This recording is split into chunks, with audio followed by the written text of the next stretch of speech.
Our first speaker is Polina Barskova. She's a scholar and poet, author of multiple collections of poetry and prose in her native Russian and in foreign language translations.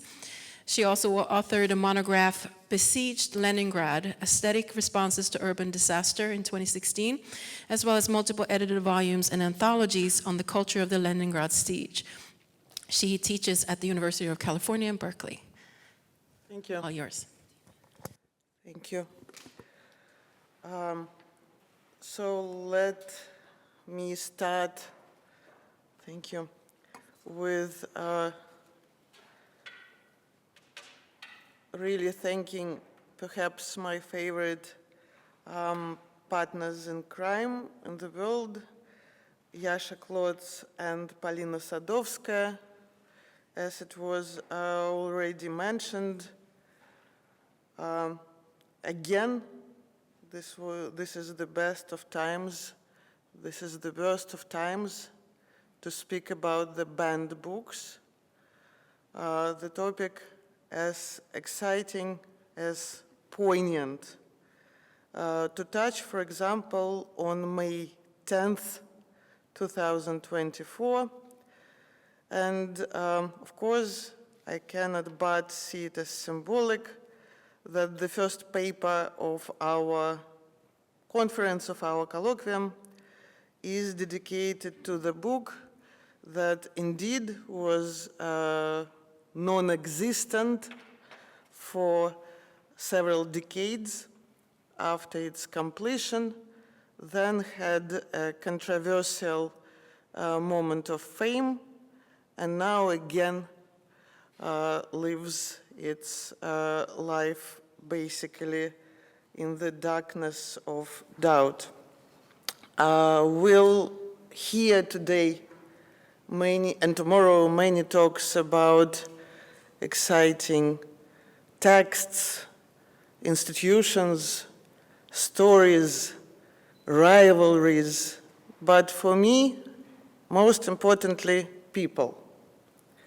This is, I think, always the most important subject, and my paper today is dedicated to one of, I think, most maybe unlikely author for an extremely difficult and controversial book about war, Nikolai Nikulin, the curator of the Dutch Department of the State Museum Hermitage, and his book, Воспоминания.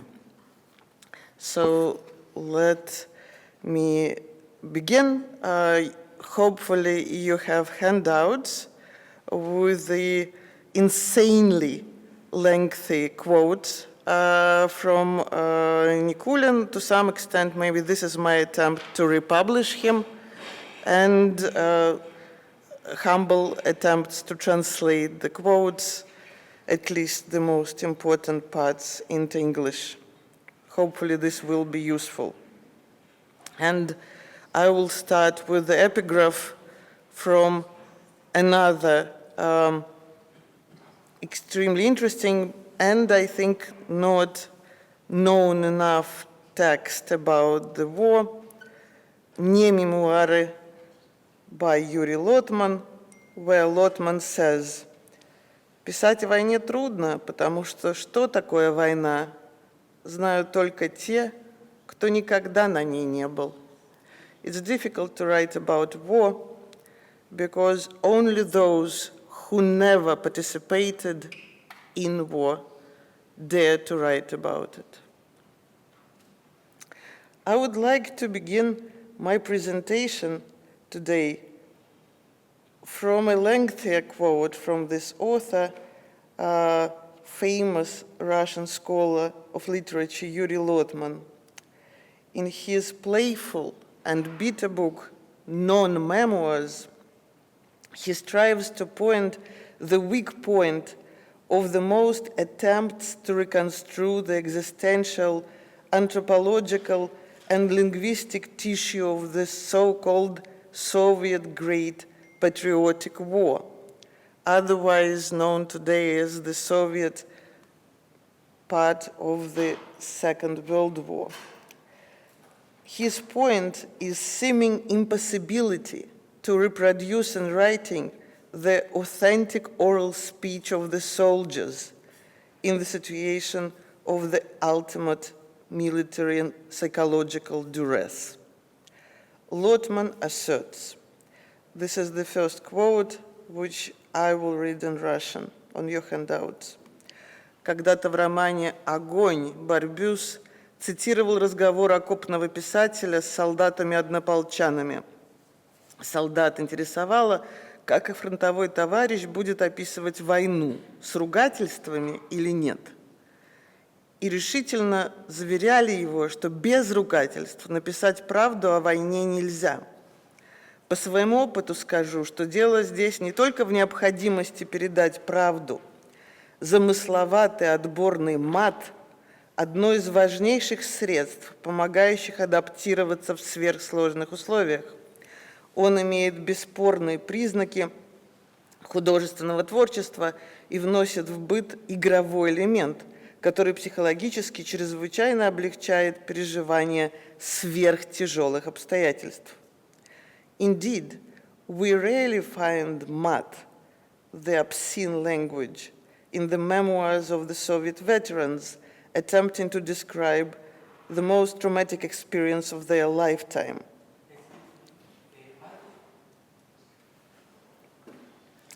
And the exception from this rule is the book that I'm talking today, Nikulin's book of memoirs. This striking, and to this day awaiting its full scholarly analysis text, was in making for several decades. It took 3 decades for the author to collect his courage to write it down in 1975, and then almost 40 years until 2013 to publish it. And this publication created an event of controversy that is continuing to this day. When those in favor saw the book as the, I quote, ultimate truth about the tragic events, and the opponents saw it as the ultimate slander with the purpose to pervert, I quote, the sacred landmark of Soviet history. On some level, Nikolai Nikulin can be seen as an unlikely candidate to expose the ugliest sides of the Soviet war. After all, he was a specialist on visual beauty, not even a professional writer. He spent most of his life as an art historian in St. Petersburg Hermitage, a disciple of Nikolai Punin, perhaps one of the most influential Soviet art historians. More precisely, he was the head of its famous Dutch section, owning the collection famous in Russian as Malые Голландцы. Nikulin dreamt of this position, as he confesses in the book, from his teenage years, and yet it took him decades to arrive to this job. He started his war path as a teenager, dystrophic, in the Besieged Leningrad, from which he was lucky to run to the front, and he ended his military career in Berlin в звании сержанта. Today, his war memoirs indeed shock us with the revelations that, especially today, in 2024, we read with the acute attention. He writes about horrific and, as he claims, useless losses of human life, of the privileges abuse, and about massive sexual harassment inflicted on the civil population of Austria and Germany by the Soviet military forces. One of his central declarations of intent was to attempt to create the war account different from the official ones. And one of the central points of difference was how Nikulin represents autobiographically the position and subjectivity of the Soviet soldier at the front in 1941. Part 2, I was the worst of the soldiers. Nikulin strives to differ drastically from one of the main distributions of the socialist realism narrative, that between the individual and the collective. According to his narrative law, the individual is constantly ready to be sacrificed for the good of the collective, thus becoming a sacred victim, сакральная жертва, necessary for the victory, for the overcoming of existential crisis. Obviously, the sacrifice becomes even more urgent during war, when every individual death might be useful for the larger good. As a footnote, one expressive example of this dynamics can be found in the siege lyrics of another author of whom you might have heard, Olga Bergolz, who shows how the individual dystrophic body, she writes about her Leningrad, becomes whole when it joins the allegorical unity, that of the hero city that is dying to heal the motherland. Nikulin represents this duality in completely different terms.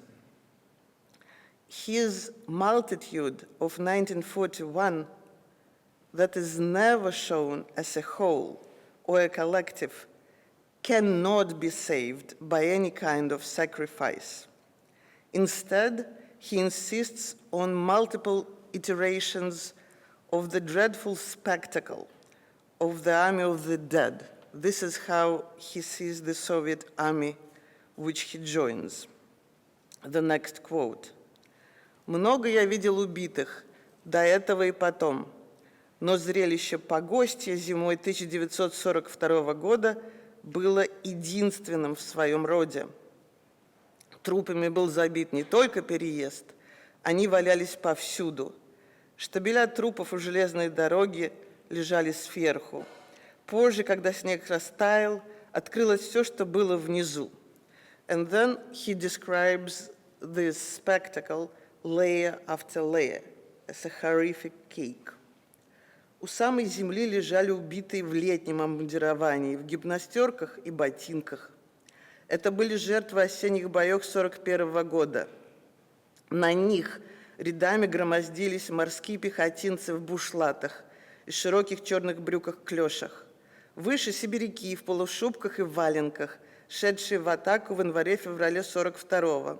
Еще выше политбойцы в ватниках и тряпичных шапках. Такие шапки были нам знакомы, их давали в блокадном Ленинграде. На них же тела в шинелях, маск-халатах, с касками на головах и без них. Здесь смешались трупы солдат многих дивизий. Within the whole volume of Nikulin's text, this episode might be one of the most anti-cathartic. We see here the whole year of 1941 shown as the layerings of the dead soldier bodies, as a palimpsest, a dreadful and macabre pattern, or even worse, as a point of decorum without meaning or purpose.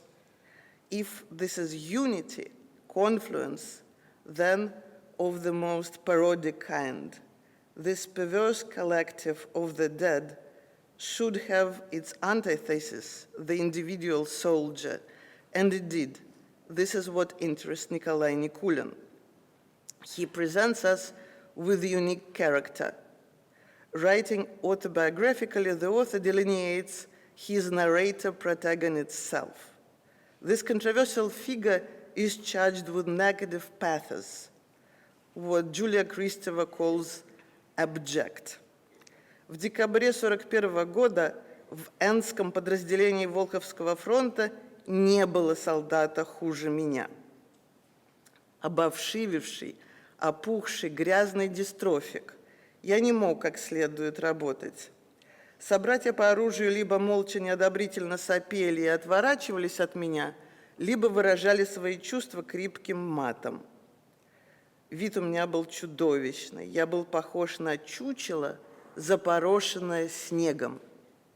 И вдруг при вспышке ракеты я обнаружил перед собой на тропинке другое чучело, еще более диковинное. То был немец, перевязанный поверх каски бабьим шерстяным платком. Оба мы оцепенели от ужаса, оба вытаращили глаза и отшатнулись друг от друга. Губы его задергались, пар стал судорожно вырываться из его ноздрей сквозь замерзшие, заиндевевшие сопли. Дальше все было как во сне. Я прижал палец к губам и показал немцу на свои следы в кустах. Иди, мол, туда, вперед. Я все же настоял, чтобы моему бедному приятелю, жалкому и вшивому, дали полный котелок горячего супа. И это самое приятное, что осталось в моей памяти от всего трагикомического эпизода. Так мне удалось взять языка. What might impress us during close reading of this episode is how Nikulin uses the mirroring device and ends up producing discourse connecting his two allegedly speechless characters. We see the dialogue of the two доходяги чучела, scarecrows, or perhaps a parody of the emergence of their dialogue. This character, обовшививший, опухший, грязный дистрофик, the Soviet soldier of the first disastrous year and his quest for the disturbed subjectivity, reminds us of how Leona Toker, in her last book, Gulag Literature and Literature of Nazi Camps, challenges the overwhelming representation of доходяга, or the Muslim, or dystrophic, as a subhuman devoid of subjectivity, devoid of emotions, will, ability to empathize. Toker makes her argument that Shalamov actually challenges this representation. For him, доходяга is a creature with a different way to produce empathy. And it was important for me to show that Nikulin attempts to do something parallel to these dynamics. His perspective on himself as доходяга appears to me also unbearable, pathetic, but not completely devoid of the feeling of the self. It is precisely via his so-called enemy, another чучело, that Nikulin actually is able to reoccupy, re-enter his ability to feel something for another human being. This re-entry into the position of empathy might bring speech. This is why it's so important that the whole episode in Nikulin is called «Взять языка». What is crucial here, as I mentioned before, that trauma and speech are constantly connected in this book. Побывал я в палате контуженных, где находились глухие, парализованные, немые. Иногда к ним возвращался дар речи. Первые слова, 2 minutes, были обычно о маме, но чаще о такой-то матери. Their first words after the wound were about their mother, but then they would begin cursing. In general, Nikulin never idealizes, never sentimentalizes the condition of the self, disturbed by the pressure of war. Rather, he attempts to explore it on its own terms. And here, in conclusion, I would like to bring into comparison Shalamov's discourse of суровая природа, the severe nature, to how he connects it to the war history. So after his many attempts to talk to the veterans, to convince the Soviet veterans that how they depict the events has nothing to do with the reality itself, he decides to go there, to the village of Pogostye, where he participated in the war action. В деревне Погостье с десяток жалких домишек. Вижу в траве черный телефонный провод, уходящий в болотце. Там трава погуще, и в ней лежит здоровенный скелет в каске и в ботинках, опоясанный ремнем. Он держит телефонную трубку около черепа. Это останки связиста, который налаживал связь. Вот уже 38 лет он выполняет свой долг и налаживает свою связь с нами. So since, which is a rule in our profession, I'm running out of time, I would like to finish my paper about Nikulin with this very point of connection with us. The book was published, as it is mentioned, by that very institution where Nikulin worked his whole life, the State Hermitage of Petersburg. And it is important and curious, this conference, after all, is dedicated very much to the problem of publication and non-publication. This book was the publication was made possible because of the intervention of Mikhail Piotrovsky, the director of the State Hermitage. And it is important to remind us that today Mikhail Piotrovsky is one of the most exciting and inventive actors of the propaganda machine of the new war. To what extent reading these books is useful is the question that we'll be discussing for the next 2 days. Thank you. Our next speaker is Gennady Estraikh. He is a professor at Skirball Department of Hebrew and Judaic Studies at New York University. From 88 to 91, he worked as managing editor of the Moscow Yiddish journal, Sovetish Heymland.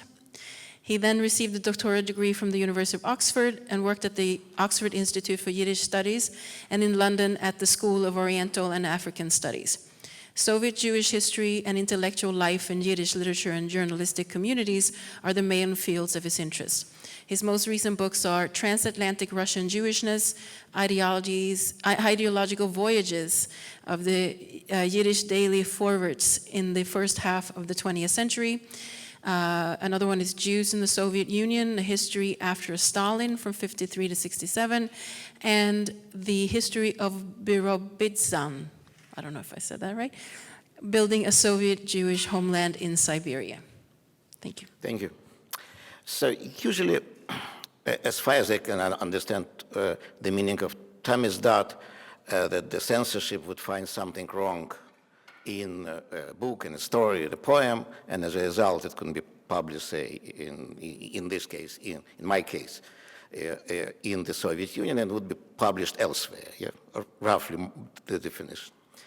I am going to focus on something else when it was technically impossible to publish, when a language was forbidden as a language for publication in the country. In November, to be precise, November 20th, 1948, the Moscow Yiddish newspaper Einikeit, or Unity, was closed or liquidated, is maybe better, in Moscow. It's on the same day its publisher, the Jewish Anti-Fascist Committee, was closed. In 5 days' time, the remaining literary almanacs were closed as well. It was in Kiev, there was a literary almanac, in Moscow and in Birobidzhan. A bit later, there were at the Writers' Union, at the Soviet Writers' Union, there were Yiddish sections. They were called the Jewish sections, but technically it was the Yiddish sections that existed in Moscow, in Ukraine, in Belarus, now Belarus, were also closed. And in addition, at the same time, the theaters, actually the entire infrastructure in Yiddish was liquidated, apart from one newspaper, Birobidzhan Stern in Birobidzhan, in the Jewish autonomous region here, that somehow survived here, and there was a period of time when it had only 50 readers, afterwards a few hundred readers, and it was only for the local circulation until 1970, when it became possible to subscribe to this newspaper also outside the Jewish autonomous region. Yeah. It's a separate story, why and then how. In any case, in parallel, scores of Yiddish writers, journalists, and other people were arrested, some of them executed, some of them in prison for a long period of time, and survived or not survived. And in any case, beginning from 1954, 55, 56, those who survived had a chance to return, to be reinstated in the Writers' Union, as some of them as members of the Communist Party, and so on. But they didn't have a chance to publish. Quite often their manuscripts disappeared at the time of their arrest and were liquidated. But the main point that there was no outlets for their publications. What the Soviet Writers' Union and in general the establishment suggested, write in Yiddish, but we'll publish it in Russian, we'll publish it in Ukrainian, in Moldova, in Moldavian, in Belarusian, but never in Yiddish. They tried this strategy of write in Yiddish, but we'll publish in translation. There was an attempt to introduce in the late 1930s, but as a result of this well-known Molotov-Ribbentrop Pact, new territories were annexed by the Soviet Union, densely populated by Yiddish speakers, and the whole project was mainly shelved. But now it came back as the same project. So this is the origin of the Tamizdat. So it wasn't really that the writers would produce something anti-Soviet. Many of them were actually committed communists, and to my experience, that I still can't understand, some of them returned from the Gulag being even more committed. Yeah, but in any case, it was the question how to publish and where to publish. And ironically, the main place for the Yiddish, Soviet Yiddish Tamizdat, it was Warsaw, a communist country. Because in Warsaw, it was a different story. In Warsaw, there were Yiddish publications. There was a newspaper, Volksstimme, People's Voice. There was a literary journal, Yiddish Schriften. And there was a publishing house, Yiddish Buch. The heads of all the three institutions were closely associated with the Soviet Union. The editor of the newspaper, Herr Smoller, graduated from a university in Moscow and became an agent of the Comintern, twice sent to Poland, arrested. Later he was a hero of the Minsk ghetto, resistance in the Minsk ghetto, wrote a book about it that was published in Moscow in Yiddish and in Russian in 1946, 1947, and sent to Poland to be, a new vehicle for this communist activities in Poland. The editor of the book publisher, Yiddish book, had even more exotic biography. He was in various places, graduated from the same university. There was a Yiddish department at Moscow. There was such a university. It was called the Communist University for the Peoples of the West. And it had a very strong Yiddish department that trained actually people to send to various communist parties to organize their activities. During the Second World War, he was a key figure in a net of Soviet spies in Western Europe, and afterwards, of course, ended up in the Gulag, as quite often Soviet spies would end up, released, and was allowed also to move to Warsaw and be. And the editor of the literary journal spent the entire period of the Second World War. He was also a veteran of the communist movement, David Svart, who spent the entire period of the Second World War in in the Soviet Union. They started establishing contacts with their friends, actually, Yiddish writers in the Soviet Union, and suggesting them, we are going to publish you. People were afraid. Emanuel Kazakevich said no, and quite a few said no, we're not going to participate in this exercise. But increasingly, writers started sending their manuscripts, and as a result, the Warsaw publications became a kind of an ersatz Soviet outlet, a kind of a Tamizdat publication for Soviet Yiddish writers. There's a whole catalog published in Jerusalem by the Jewish scholar Mordechai Altschul, the publications of Soviet Yiddish writers in the Polish periodicals. It is really a whole book of such things here. So this was the Tamizdat. But it is interesting that it was a Tamizdat of two kinds. Kind of an unofficial Tamizdat and official Tamizdat. Unofficial Tamizdat, you take an envelope, put a manuscript, and send it, yes.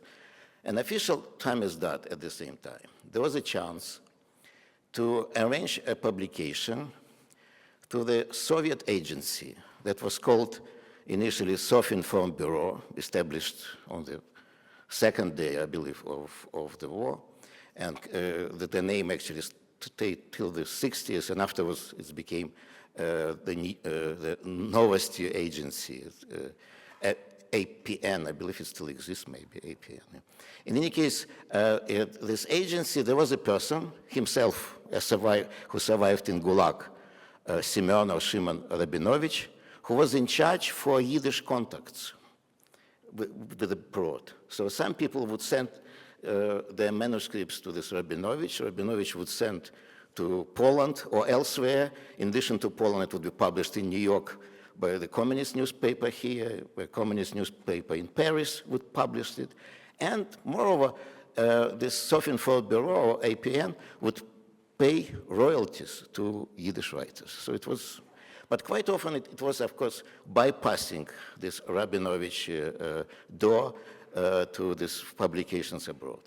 The most significant Tamizdat, or official Tamizdat publication in Poland was the book written by Maria Rolnikaite.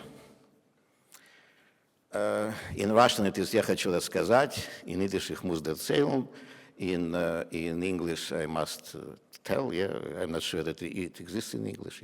In any case, she wrote about her experience, horrible experience in the ghetto in Vilnius, in Vilna, and in a couple of concentration camps that she survived.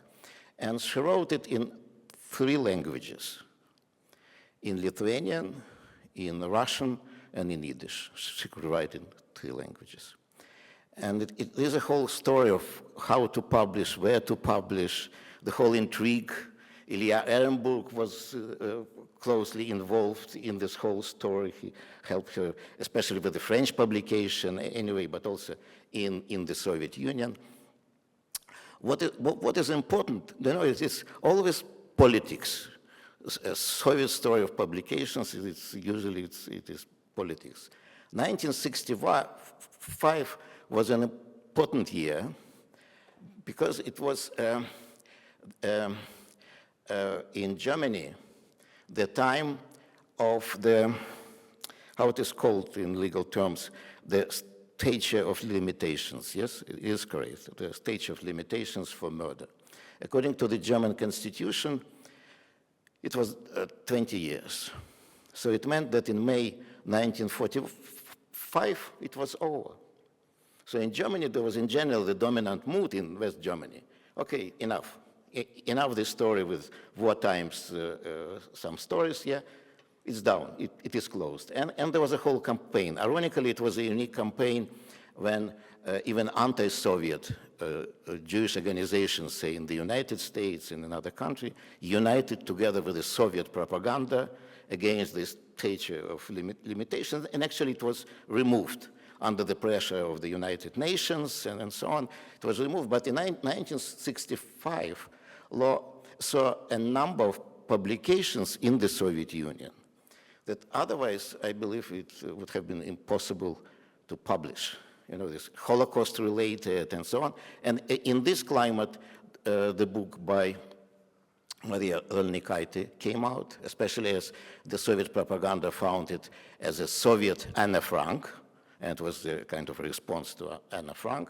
And they decided to publish it in Poland. So there was an arrangement between the Soviet, this APN, the Rabinovich door to Poland, and it was published there, 10,000 copies, and I'm not sure how many copies in general could be purchased in the Soviet Union. My impression is that it brought a complete Tamizdat, yes, though in the Soviet Union it could be read in other languages. An unofficial Tamizdat, the main figure in the unofficial Tamizdat during this period of time, was the Kiev writer Itzik Kipnis. I don't know if anyone remembers. Once he was a writer of quite a popular, even in translation, of stories for children. Itzik Kipnis also survived the Gulag, and he became known as the most non-conformist Yiddish writer in the Soviet Union. I'm not sure that was really right. It was, you know, the reputation, sometimes it's one story, the reality it's another story.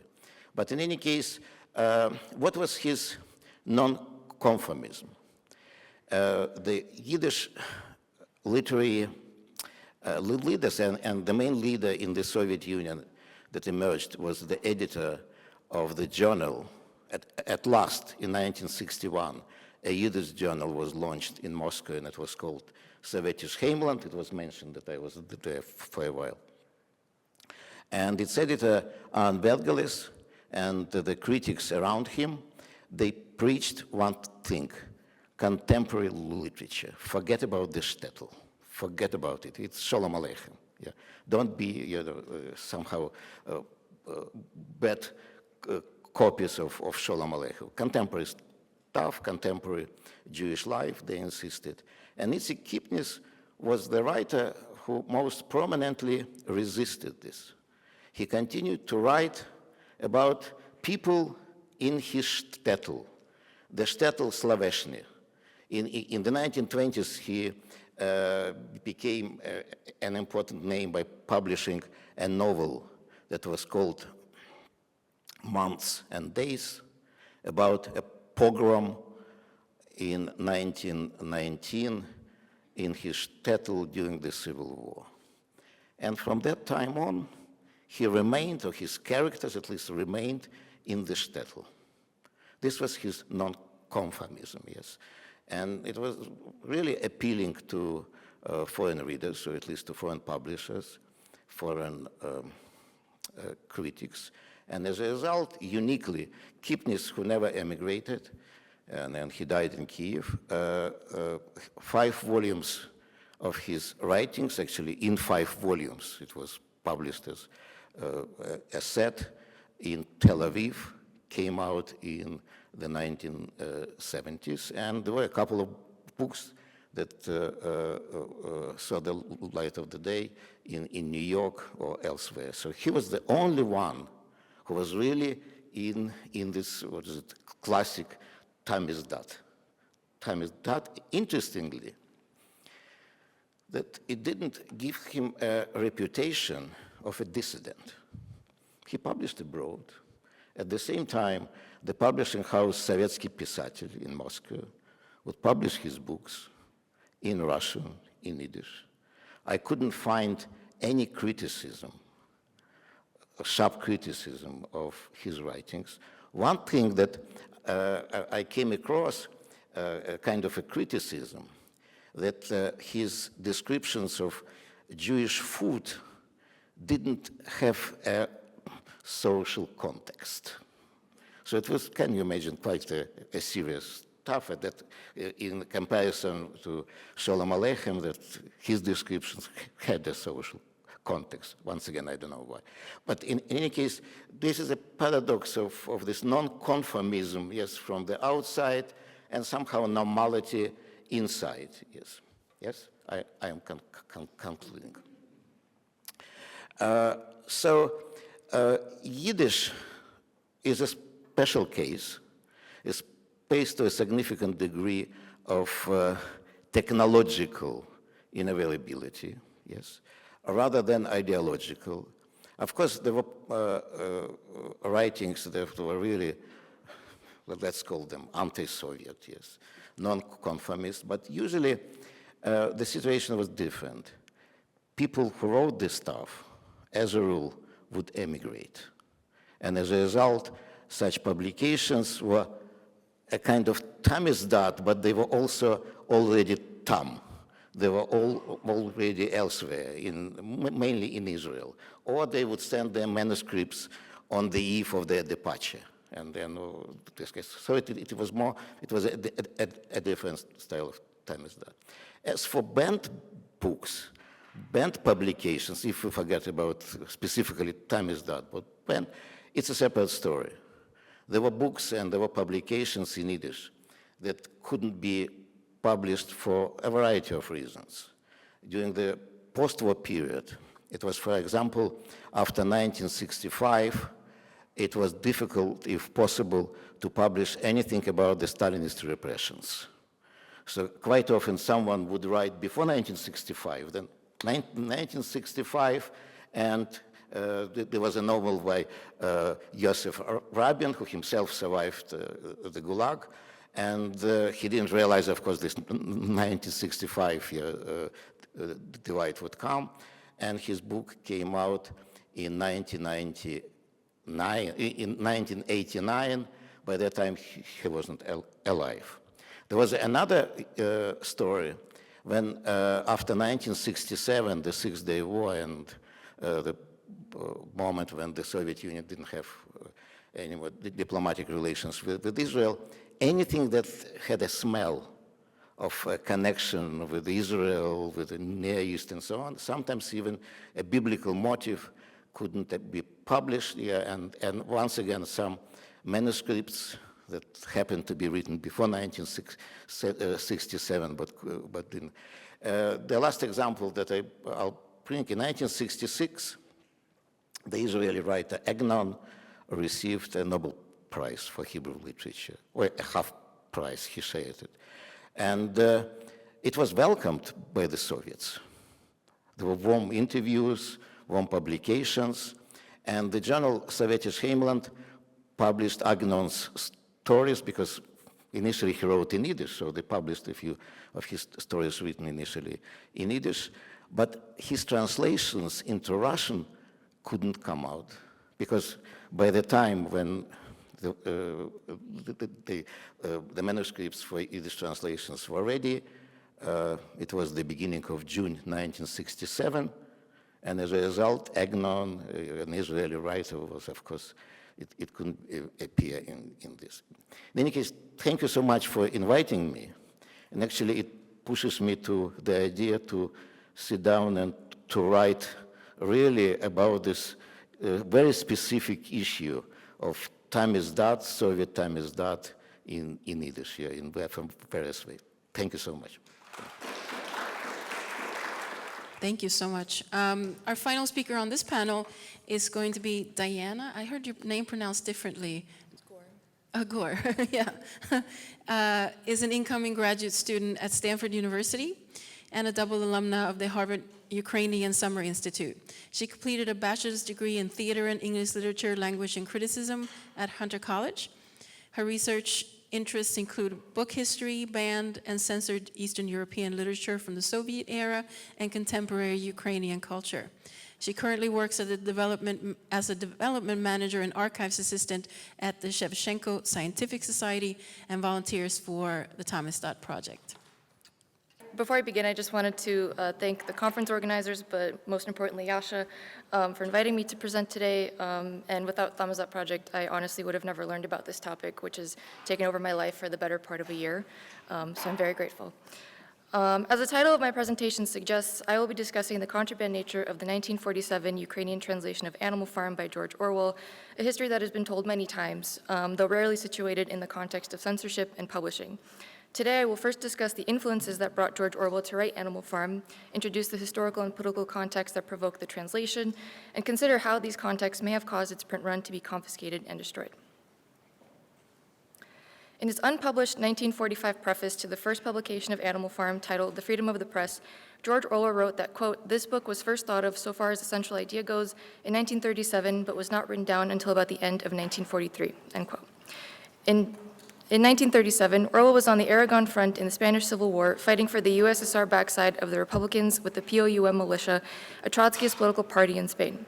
10 years later, in his 1947 preface to the Ukrainian translation of Animal Farm, he wrote that when the communists gained partial control, the Spanish government began to hunt down Trotskyists, narrowly escaping such persecution with his wife 3 weeks before charges were made in the tribunal for espionage and high treason. 1937 is also, of course, infamously known as the year when Stalin's purges reached their peak and collectivization policies near their end. These tragedies spread the terror of Stalinism across the Soviet Union throughout the 1930s, causing events such as the Holodomor, the executed Renaissance, the Moscow trials, and more. Indeed, 1937 proved to be a fate-altering year globally. Orwell's disillusionment with the Soviet Union as a result of his time in Spain, paired with his journalistic awareness of Stalin's travesties, provoked the author to expose the Soviet myth through, quote, "a story that could be easily..." Slow down. Okay, will do. I was just like, we're running out of time. A story that could be easily understood by almost anyone and which could be easily translated into other languages, end quote, ultimately inspiring Animal Farm, as he explained in the preface to the first Ukrainian translation. In the additional 6 years it would take for him to put pen to paper, World War II would launch, the Molotov-Ribbentrop Pact would be signed, and the Tehran Conference would commence, raising Stalin's global influence further.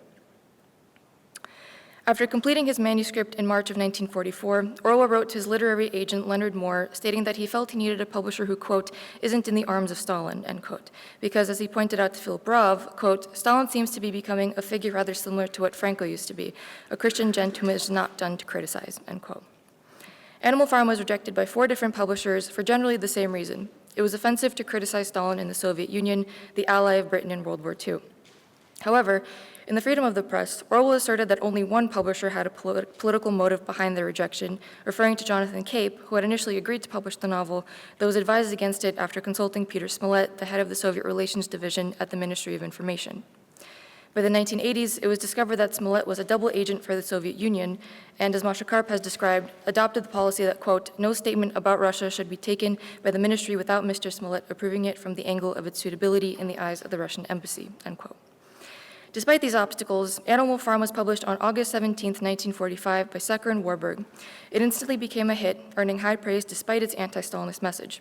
And of course, because Orwell wrote the novel with the intention of it being easily translatable, the global impact of its publication would also bring about a variety of translations, including Ukrainian. However, the story of the first Ukrainian translation of Animal Farm cannot be spoken about without the first Polish translation. What is important to note about Folwark Zwierzęcy is that it was translated by Teresa Jelenska and began a movement of Orwell-approved East European language translations of the novel, as he was, quote, "extremely anxious that the book should be translated into one Slav language at least," end quote, as he wrote in a letter to Leonard Moore. Ihor Shevchenko, a Polish-born Ukrainian scholar, worked alongside Jelenska's son, Konstanty Jelensky, as an editor in Germany for General Stanisław Maczek's second Polish division of the Soldiers' Daily. By February of 1946, he had read and grown captivated by Animal Farm.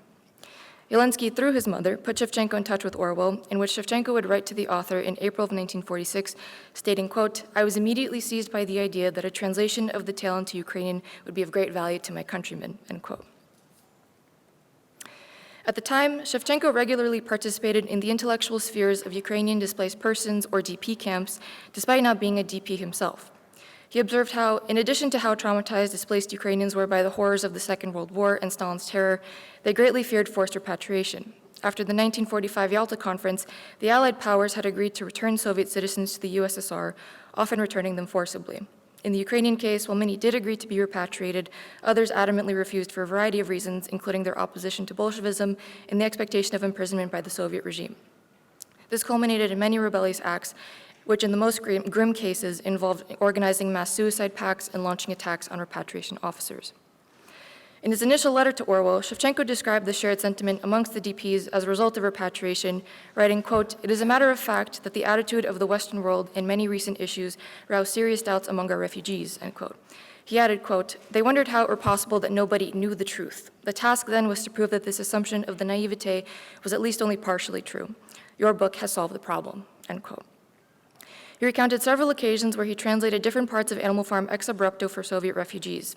The effect, as he described, was striking. His listeners were able to see themselves within the book and wholeheartedly understood Orwell's message as victims of Stalinism themselves. Orwell happily permitted Shevchenko to translate Animal Farm, hoping to distribute it through displaced persons camps. And seeing that these translations be made, he refused to take money from especially East European refugees, as he felt that, quote, "the DPs were a godsend opportunity for breaking down the wall between Russia and the West." Kolhostvorin was published by Prometey in September of 1947 and soon became a glimmer of hope for displaced Ukrainians. And to share that hope, we actually have the daughter of Ihor Shevchenko here with her own copy, who will, if you might, yes, who is passing it around. So very exciting stuff here.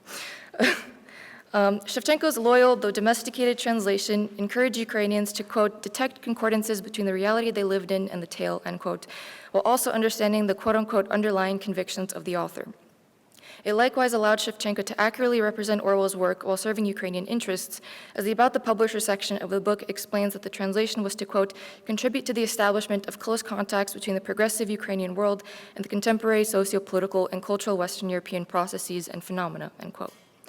Accompanied by Orwell's specially written autobiographical preface, Kolhostvorin poetically united Ukrainian DPs and the Western anti-Stalinist left in their shared mission to disseminate the truth about Stalinism. However, occupying American authorities quickly confiscated between 1,500 to 3,000 out of approximately 5,000 copies of the book and sent them to Soviet repatriation authorities, who subsequently destroyed them. The exact number remains unclear. Fortunately, between 2,000 to 3,000 copies were distributed throughout the Ukrainian DP camps, and because Shevchenko published under the pseudonym Ivan Chernetinsky, a combination of his parents' names, he did not face any consequences. Why Kolhostvorin was confiscated and destroyed continues to be a topic of speculation, though the circular titled Publications by and for United Nations Displaced Persons and Those Assimilated to Them in Status, published in February of 1947 by the Supreme Command of the American Armed Forces, might provide more concrete answers.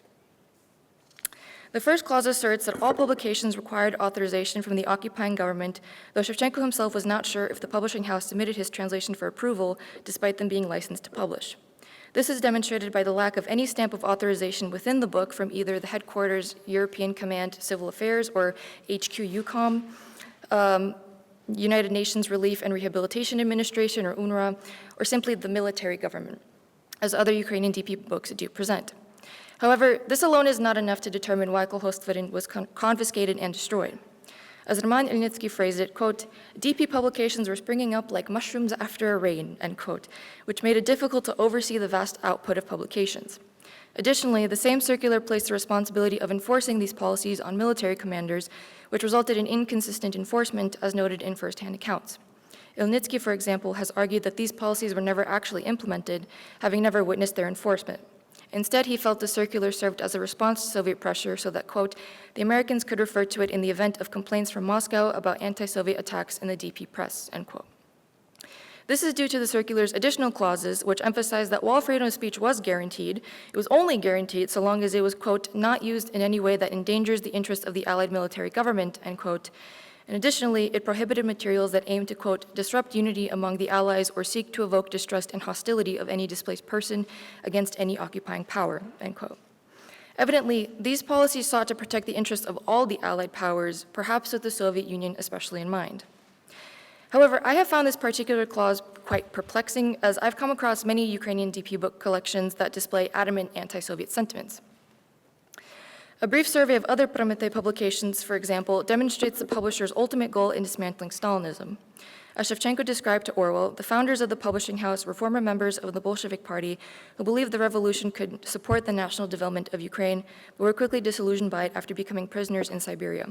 These individuals eventually became founders and/or members of MUR, Mistetsky Ukrainsky Ruch, or the Artistic Ukrainian Movement, a literary organization that sought to compose a new national literature in exile.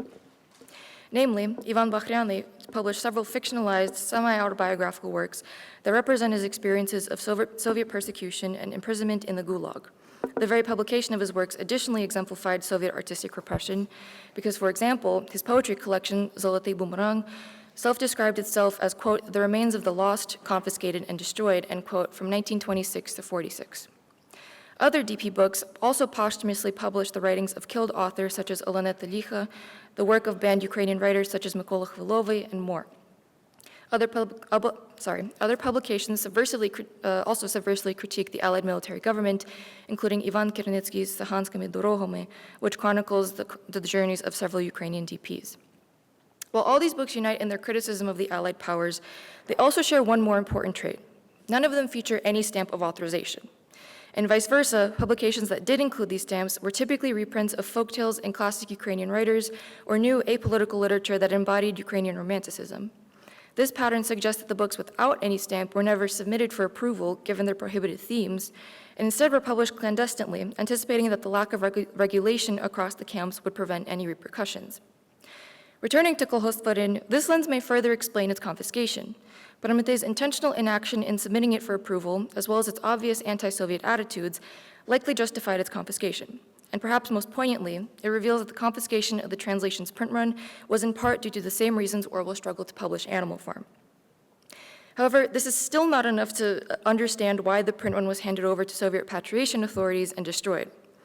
As I've shown, many anti-Soviet publications managed to circulate whether they were approved or not, and there is currently no other known story of Ukrainian DP publication having their print run confiscated and destroyed, especially by Soviet authorities in the American zone. I find the causes of the print run's destruction may be connected to Orwell's reputation within the Soviet Union around the same time Kolhostvarin was published. As Arjen Blum discovered, the first mention of Orwell in the Soviet press was in a May 1947 issue of Literaturная Gazeta, where Nora Gal reviewed, or rather slandered, Dickens, Dali, and others in her essay. Despite Gal's characteristic disgust with Orwell, her review sparked strong reactions for merely mentioning his name, calling it a serious political mistake, as Soviet citizens were not supposed to know of Orwell's existence.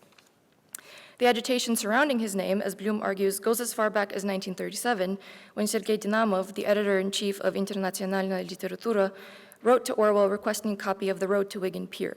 Orwell, in his only letter to the Soviet Union, provided a copy and transparently stated that he had just returned from fighting in Spain with the POUM militia, knowing the Communist Party had recently denounced them. The journal, having forwarded this letter to the NKVD, responded briefly, stating they had nothing to do with the POUM, and this exchange established Orwell's reputation as a harmful writer among Soviet officials. This followed him with the publication of Animal Farm. Blum's additional discoveries include a document titled Information on the Book George Orwell Animal Farm, which cited several quotes from an anonymous review of the novel, as well as a short biographical note about the author himself, pointing out his time in the POUM. While it cannot be said that Orwell's books were officially banned in the Soviet Union, as we don't exactly have these materials yet, these materials that I've presented do reveal that his books were prohibited.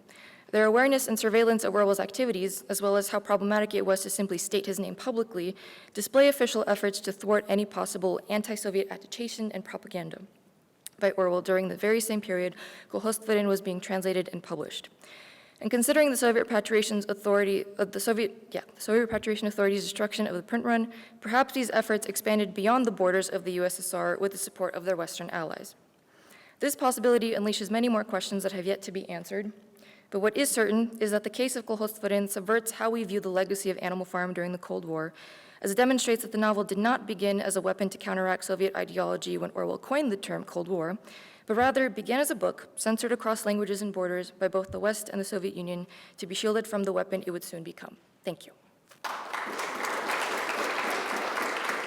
Maybe while you're thinking about your question, I can ask a question for the whole panel.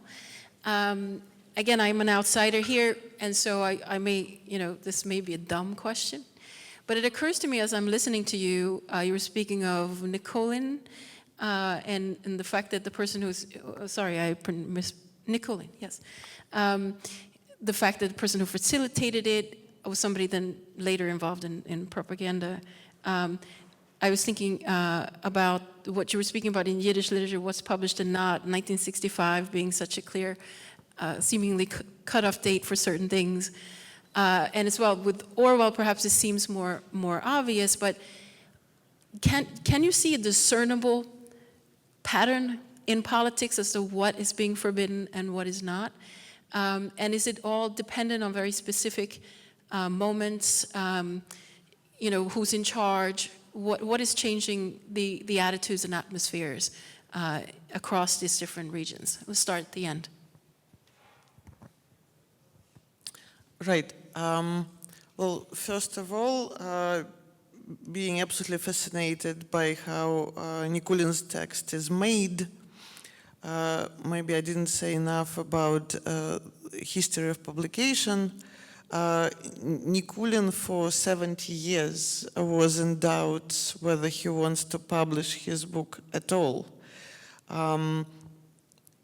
Self-censorship as another topic, I think, appropriate for our discussion was his demon. And then circle of his readers was very private. And then one of his closest disciples in the Hermitage again convinced him to give it to the Hermitage Publishing House. And also, as I said, it was 2013, the time of hopes, which again we are looking back now at with many questions. And it's always, as two papers showed, by Gennady and by Diana, it's always about the dialogue between the author and the publisher and many in-between goers. So at that point, Mikhail Piotrovsky, who was and is still the chair of the Hermitage Press, extremely propagated the idea of openness to the West.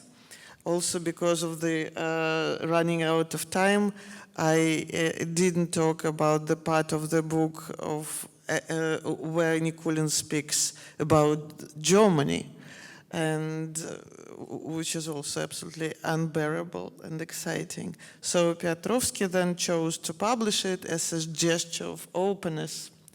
But now, only 10 years later, tides, as we know, have changed completely, and the book is basically banned again, which is another very interesting topic, I think, when the banned books become unbanned and rebanned, speaking of tides. So, and absolutely, I agree, and I really appreciated this moment in Gennady's paper that you have to know everything that is happening in the politics of many countries, right? To know, for example, that 1961, as you highlighted, was a legally important moment and what consequence sprouted, right? So to know that 2013, even a year later, maybe it wouldn't be possible. As we know, 2014, completely different political map. But Nikulin's book managed to see the light of the day, and now it's seeing lots of twilight. Yes, I can only agree, of course. My impression, because I looked into it and from various sides, yes, and my impression is always that the censorship was a wall with cracks. And there's a crack, and then this crack disappears, and then another crack, another. And some people skillfully created a crack. For example, Anatoly Rybakov, and he writes in his final novel, that is more memoirs, yes, it is called Roman Vоспоминания, I believe, yes, something. He writes the story how he was thinking where to publish his novel Heavy Sand. And he decided to give it to the most anti-Semitic journal. To give them a chance, to show, no, we are not. And it was fine, yes.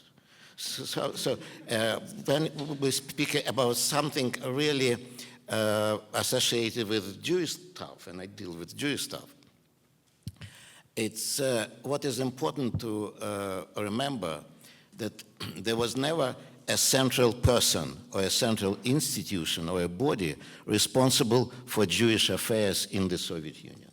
It was in the early years, but I believe, especially after the Second World War, it didn't exist.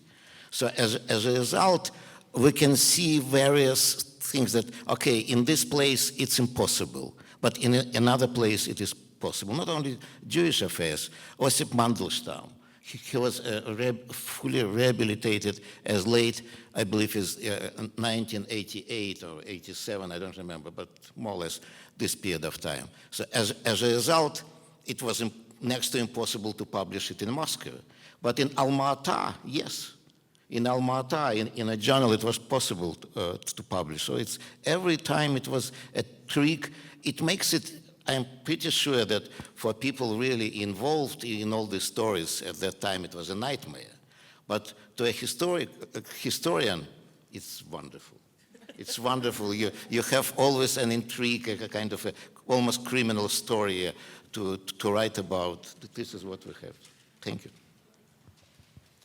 I'm not quite sure about patterns like of what is censored across time, but I think one thing that strikes me with my Orwell research is how censorship in propaganda is warped with its political context constantly. I mean, especially in the case of Animal Farm, clearly there was some efforts to censor it by the West, by British publishers, which Orwell wrote a lot about self-censorship and everything, speaking on that topic, but also the American occupying authorities' kind of participation in the Soviet destruction of Kolkhoz and everything, when literally a few years later, like both America and England were using Animal Farm and like clandestinely sneaking them into the Eastern Bloc to like counteract Soviet ideology and everything.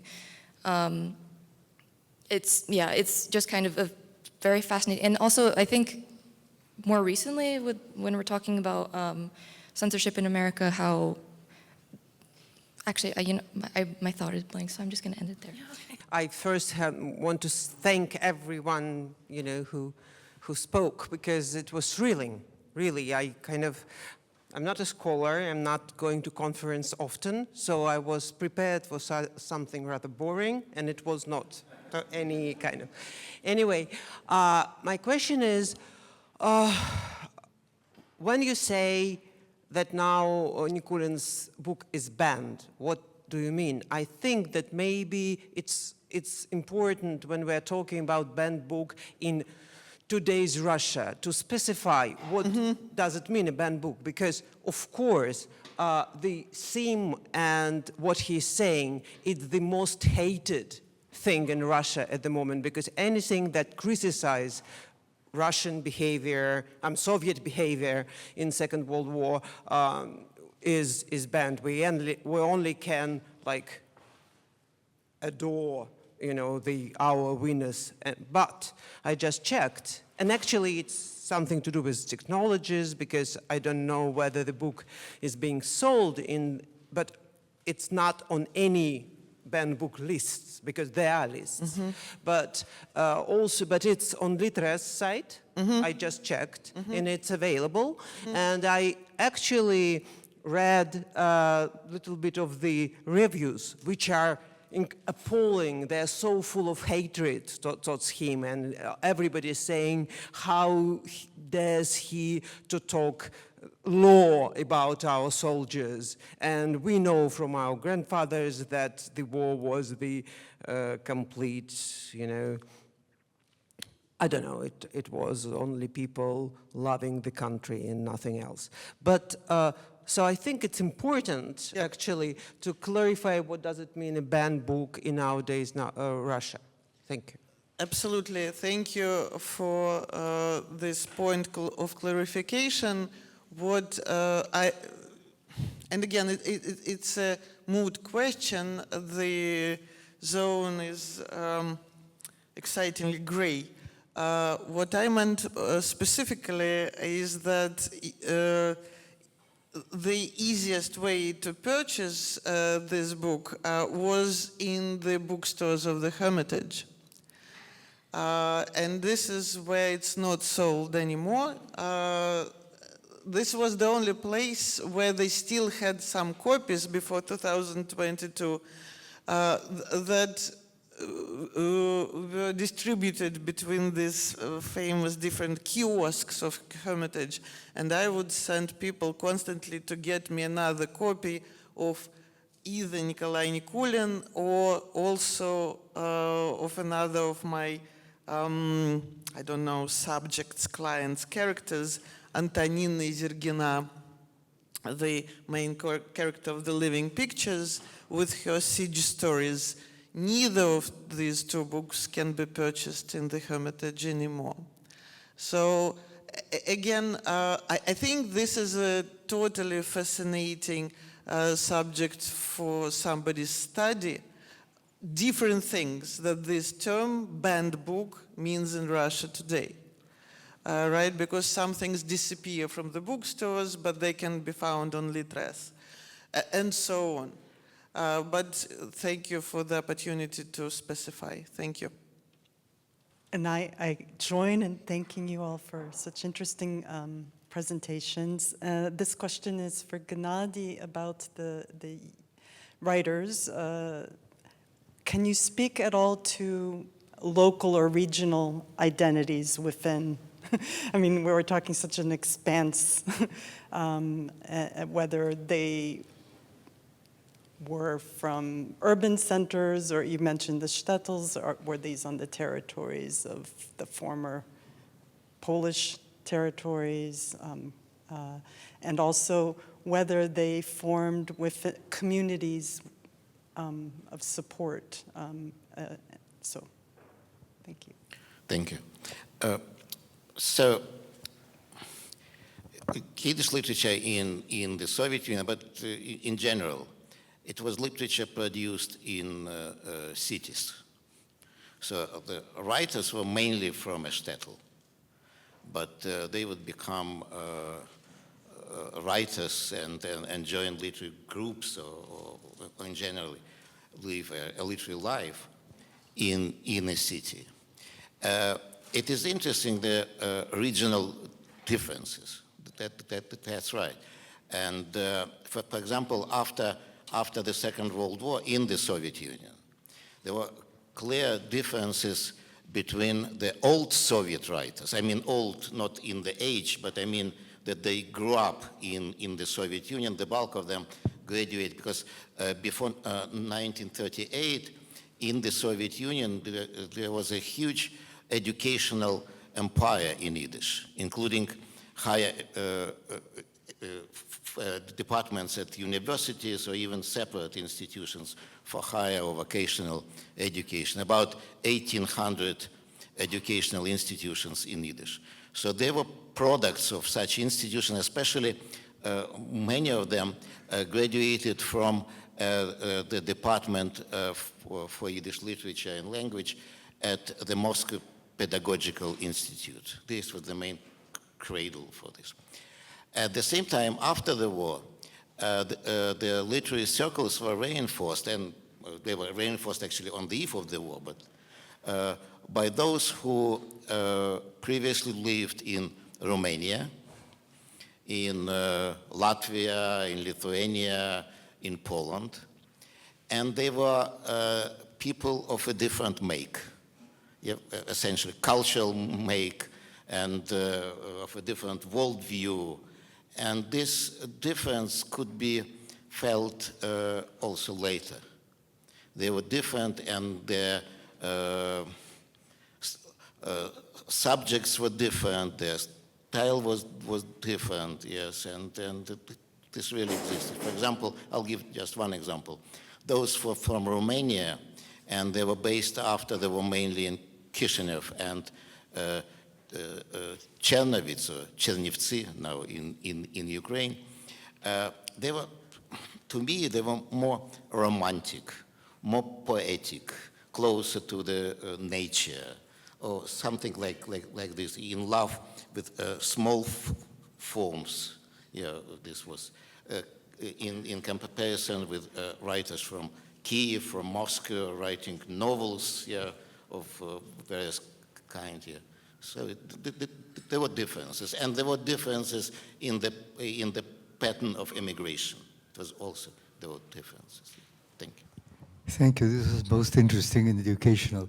Could you comment on the difference between the Tamizdat and the Samizdat in terms of publishing important documents?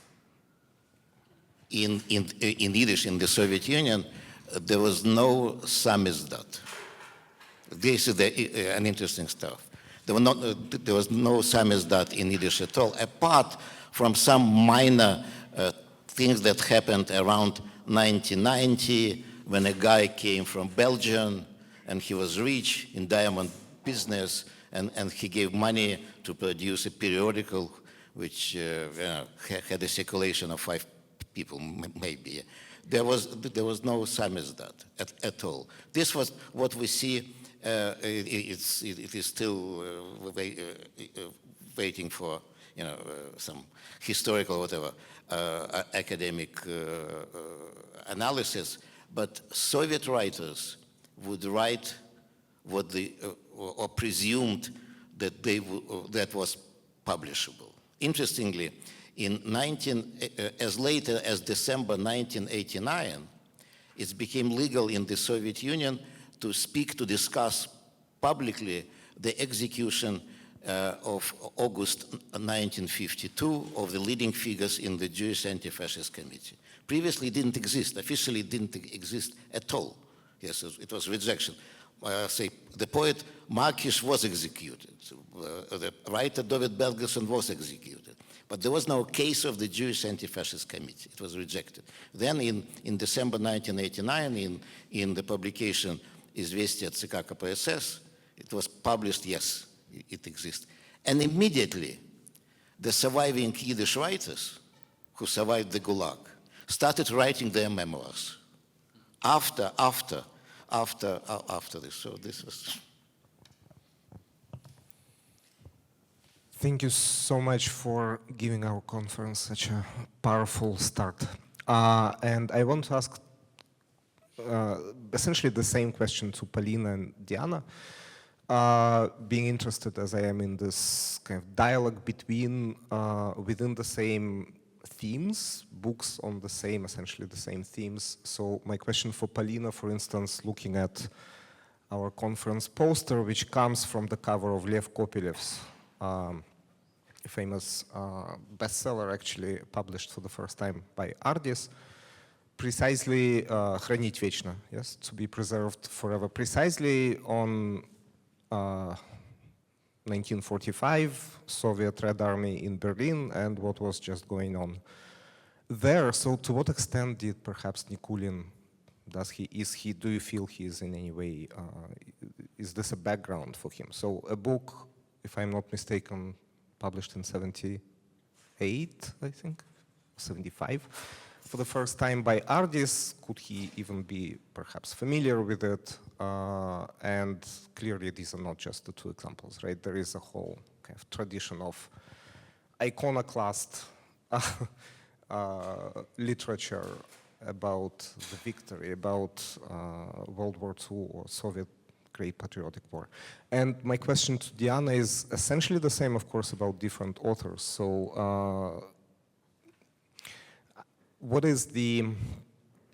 you think is Orwell's kind of backdrop, right? Against he, perhaps, is writing Animal Farm, given the genre, given that, yes, it's a fairy story, but it's kind of a dystopia, and given that there had already been, of course, Huxley, which he obviously was familiar with, but also someone like Zamyatin, perhaps the first kind of truly banned book in kind of the Russian Tamizdat context, going back to 1921 when it was written and 29 when the scandal erupts, right? And Orwell, of course, is somewhat aware of it, even in 1945, 44, as he's writing or finishing Animal Farm.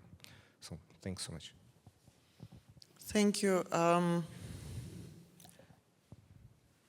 My initial response that since Nikulin writes several times in the meta sections of his book that the book was written in 1975 in a rather urgent, immediate manner on your выписал.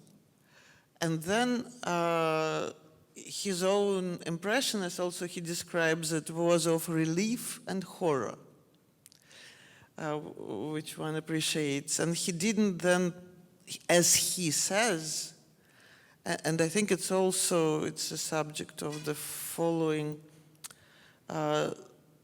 close reading is, of course, to begin reading Nikulin kind of against the grain of his own constructions, because he says that after he wrote it, he didn't touch it for many, many years. He was so afraid of his own book.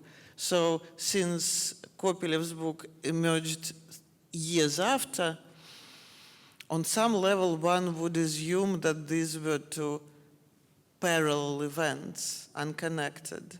And also, of course, speaking of things banned, untouchable, impossible, I'm just coming from the conference, as several of us, on the poet Jan Sutunovsky, who also writes a lot about this topic, the violence of the Soviet army against the civil population, that even within the rich variety of the forbidden, banned, impossible topics, there were forbidden topics and forbidden topics. Like for the siege, it was cannibalism.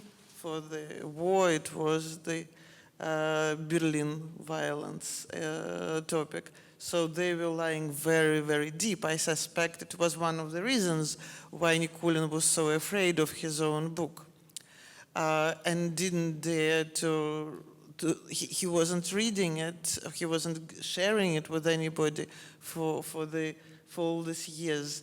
And I think Kopylev's story is very, very different.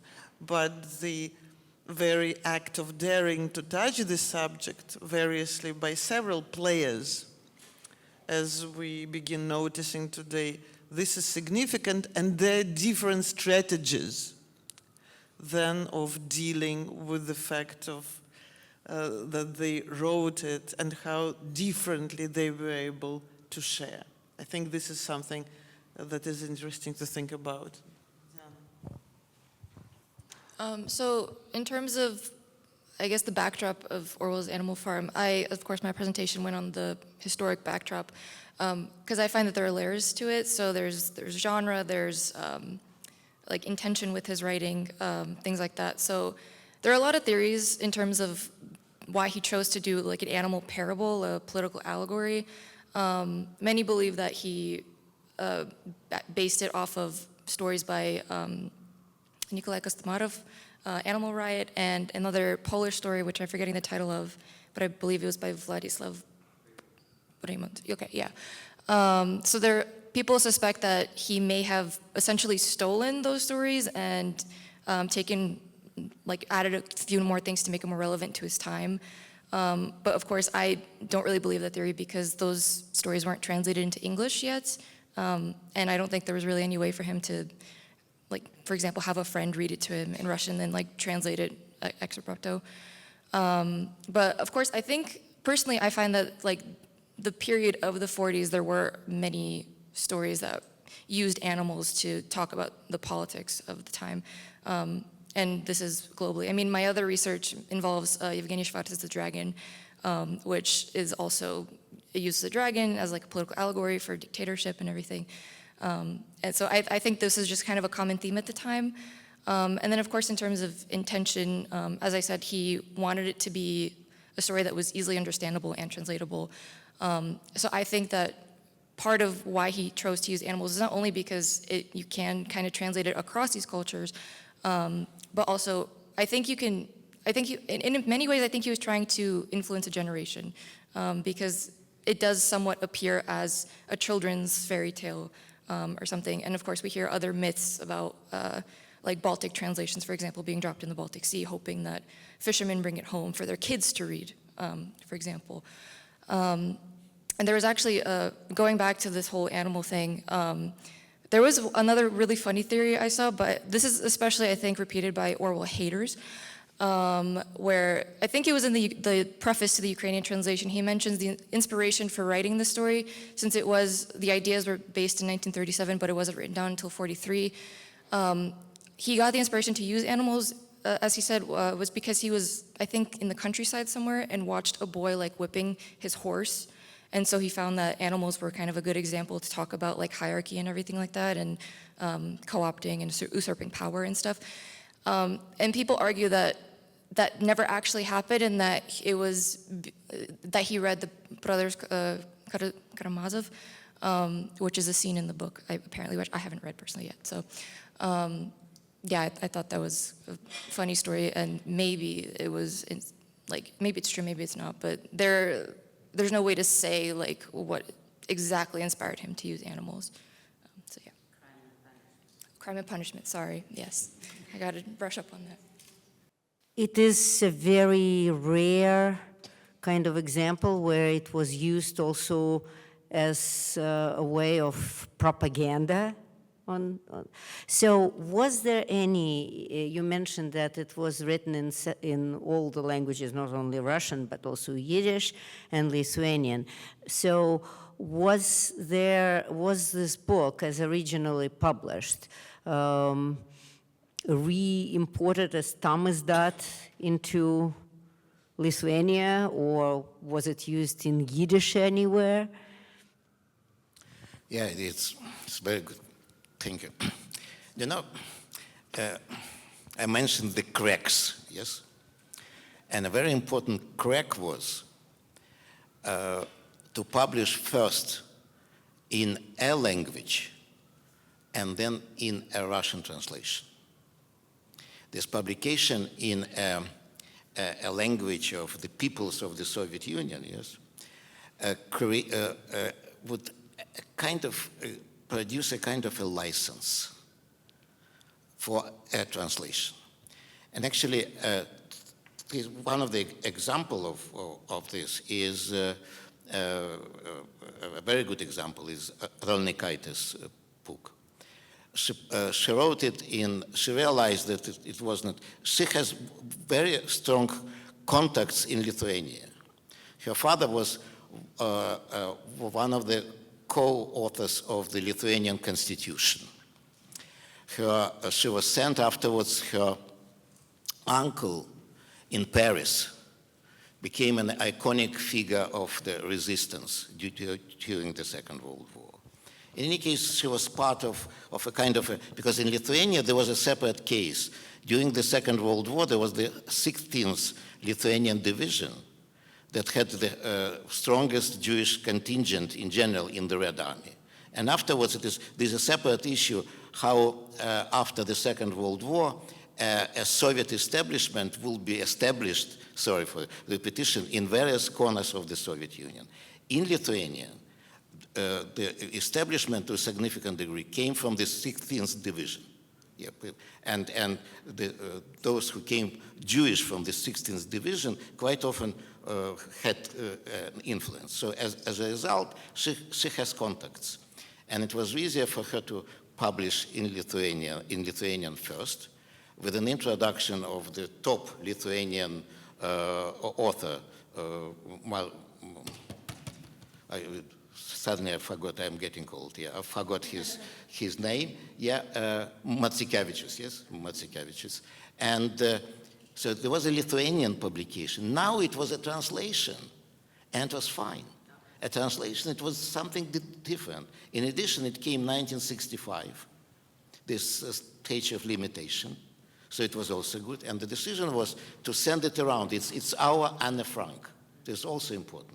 So they started translating. Interestingly, they didn't manage to do it in English because there was a blistering critical attack by some people here in New York that was actually a kind of a product of socialist realism rather than a genuine diary. That was really somehow, because really when it was the publication in Lithuania, sorry for such a long story, she was instructed, it was sent for a review to the Institute of History in Vilnius.